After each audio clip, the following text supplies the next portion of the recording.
नमस्कार शेतकरी मित्रांनो, शेतकऱ्यांसाठी काहीसा दिलासादायक बातमी समोर आली। राज्य सरकारने आता पूरग्रस्त शेतकऱ्यांसाठी महत्त्वाचा निर्णय घेतलेला आहे।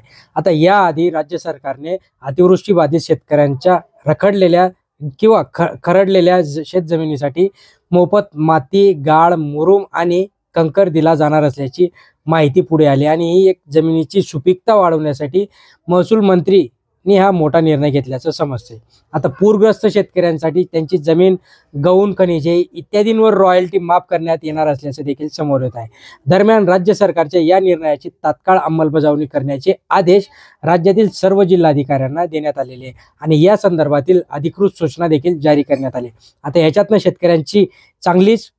शेतकऱ्यांचा चांगलाच फायदा होणार आहे, कारण की ही जी मदत असणार आहे ही हेक्टरी असणार आहे आणि हेक्टरी मदत असल्यामुळे शेतकऱ्यांना किंवा मदत म्हणजे किती त्यांच्या जमिनीचं नुकसान झालंय त्याच्यानुसार ही मदत ठरणार आहे। मित्रांनो, शेवटपर्यंत बघा, अजून कोणत्या जिल्ह्यात किती कसं काय ही मदत मिळणार आहे ते अगदी जाणण्याचा प्रयत्न करणार आहोत।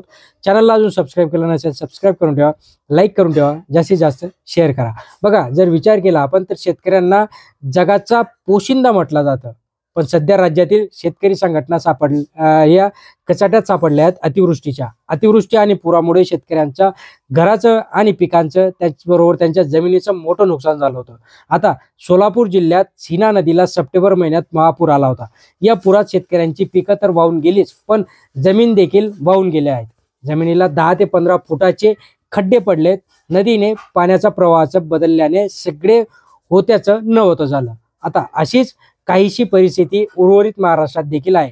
बहुतांश ठिकाणी काही हे चित्र आपल्याला बघायला मिळतं, तर याहीपेक्षा भयंकर चित्र आपल्याला बहुतांश ठिकाणी बघायला मिळतं।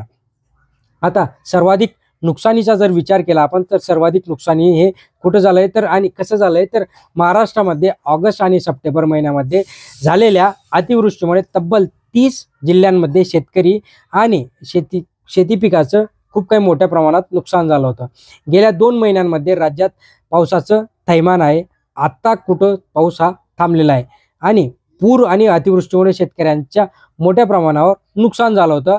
कृषी मंत्री दत्तात्रय भरणे यांनी देखील दिलेल्या माहितीनुसार ऑगस्ट आणि सप्टेंबर महिन्यामध्ये राज्यातील जवळपास जर विचार केला तर 17,85,714 हेक्टरवर आणि याचं नुकसान झालं होतं। आता एवढं मोठं नुकसान जर झालं असेल तर त्याला म्हणजे सर्वच पिकांचं नुकसान झालं असेल। कुठलं तर सोयाबीन आहे, मका आहे, कापूस आहे, उडीद आहे, तूर आहे, मूग आहे, सोयाबीन बरोबरच भाजीपाला आहे, फळपिके आहेत, बाजरी, ऊस, कांदा, ज्वारी, हळद असे खूप काही मोठ्या प्रमाणात शेती पिकाचं वेगवेगळ्या पिकांचं नुकसान झालं होतं। सर्वाधिक नुकसान झालेले जिल्हे कुठले होते तर नांदेड होता, त्याच्यानंतर यवतमाळ, वाशिम, धाराशिव, अकोला, सोलापूर, बुलढाणा आणि इतर जे काही जिल्हे आहेत त्यांच्यामध्ये गौण नुकसान झालं होतं।